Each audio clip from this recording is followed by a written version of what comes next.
আজকে কই হিজবুল্লাহ? আপনার দুলাভাই হিজবুল্লাহ কই? আপনার দুলাভাই তালেবান কই? এতগুলো লোককে যে মেরে ফেলছে, আপনি দেশ থেকে চিৎকার করছেন। আমার প্রশ্ন উত্তর দেন দেখি।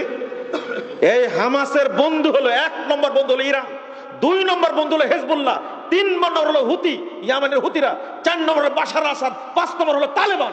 এরা কই? সৌদি আরব সহযোগিতা করবে দেখে? সৌদি আরব কেন সহযোগিতা করবে? আমাকে জবাবটা দেন। হামাসের সাথে সৌদি আরবের কোন সম্পর্ক আছে কি? কেন সৌদি আরব সহযোগিতা করবে? কুয়েত কেন সহযোগিতা করবে? আরে সৌদি আরব সহযোগিতা করেছে সিরিয়ায়, সৌদি আরব সহযোগিতা করছে ইয়ামানে। তুমি তোমার বন্ধুত্ব পাতাইছো হিজবুল্লাহর সাথে, যেটা মক্কা মদিনা দুশমন। তুমি বন্ধুত্ব পাতাইছো সিরিয়ার বাশারের সাথে, যেটা মুসলমানদের শত্রু। তুমি বন্ধুত্ব পাকাইছো ইরানের সাথে, যেটা মুসলিমদের শত্রু। তুমি বন্ধুত্ব পাকাইছো হুতির সাথে। তোমাকে সহযোগিতা করবে কেন? হামাস কারা? প্রশ্ন করে গেলাম, উত্তর খুঁজে বের করবেন। হামাস কারা? কোথায় থেকে আসলে না? ওই যে গত দিনে মিছিল করেনি হামাসের বিরুদ্ধে? ফিলিস্তিনে মিছিল হয়নি? গাজাতে মিছিল হয়নি? কি বললো? হামাস বেরিয়ে যাও। আপনাকে বলতে পারো বেরিয়ে যেতে?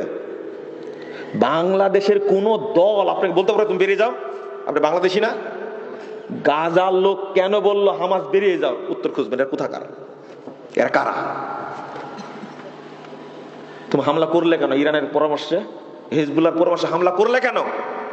এদেরকে চিনেন না আপনি? সিরিয়ার মতো একটা দেশ যখন জয় হতে যাচ্ছে, বিজয় লাভ করবে, সেই সময়ে ইসরায়েল আর হিজবুল্লাহ যুদ্ধ বন্ধ করে দিল। ইরান, হিজবুল্লাহ, ইসরায়েল মিলে সিরিয়াকে ধরার জন্য আগালো। খেয়াল করেছেন আপনি? কলম লিখেছে ইংরেজিতে, আরবিতে, বাংলাতে অনুবাদ হয়েছে।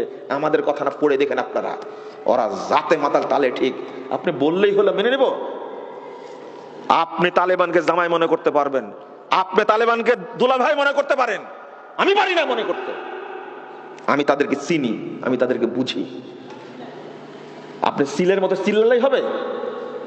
আল্লামা আতিকুর রহমান কাশ্মীরি, তিনি কাশ্মীরের একজন রাজ পরিবার সাথে জড়িত।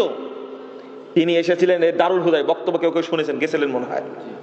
আল্লামা আতিকুর রহমান কাশ্মীরি পরের দিনে নরসিংদী গেলেন, যাওয়ার পরে তালেবানদের সম্পর্কে স্পষ্ট বলে গেছেন। তালেবানরা কারা?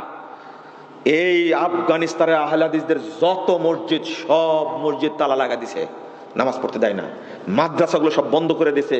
অন্তত 600 আলেমকে তালেবান হত্যা করেছে, যারা আপনাদের দুলাভাই নাহলে জামাই, তাই না? আপনি বললে হবে জীবন কতদিনের? জীবন কতদিনের? এমনি যদি মরে যায় আজকে, কেউ খোঁজ নিতে যাবে? মেরে ফেলেন, যায় আসে না। কিন্তু হক বলবো, একদিন প্রমাণ হবে ইনশাআল্লাহ। একদিন বুঝবেন আপনি। বলেন তো, ইসমাইল হানিয়া মারা গেল, ইরানে গিয়ে ইসমাইল হানিয়াকে মারলো কেন? ইরান কি জবাব দিবে? উত্তর দেন। হামাস প্রধান গেল ইরানে, ইসমাইল হানিয়াকে হত্যা করলো কে? তুমি কেমনে নিরাপত্তা দিলে? আমেরিকাকে বলো, ট্রাম্প যদি আক্রমণ করে জবাব দেওয়া হবে। সিঁড়িও তুমি ওরা চাপাবাজি যুদ্ধের ক্ষেত্রে চলে না, চলে শুধু মুসলিম উম্মাকে বিপদে ফেলার জন্য এই অবস্থা করছে। কথাগুলো খুব কষ্টে বলে ফেললাম, বুঝতে পারলেন? কষ্টে বলে ফেললাম। চাপাবাজি করবে কেন? তুমি কি করতে পারবা? আমেরিকা তুমি কি করতে পারবা?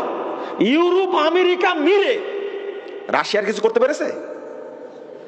কুষ্টি সব এক হয়েছে রাশিয়ার বিরুদ্ধে, কি করতে পেরেছে? অথচ আজকে ইরান, তুমি ইসরায়েলের সাথে পারছো না, ইসরায়েলের সাথে পারছো না, আমেরিকার সাথে পাল্লা দিবে। চাপাবাজির একটা সীমা আছে। ইসমাইল হানিয়া গেল তোমার দেশে, হামাস প্রধান, তাকে হত্যা করলো কি করে তোমার দেশে? ইরানে জবাব দিতে পারবে? জবাব দিতে পারবে না। আমার কথাগুলো কেউ বুঝবে না, বুঝলে 10 বছর পরে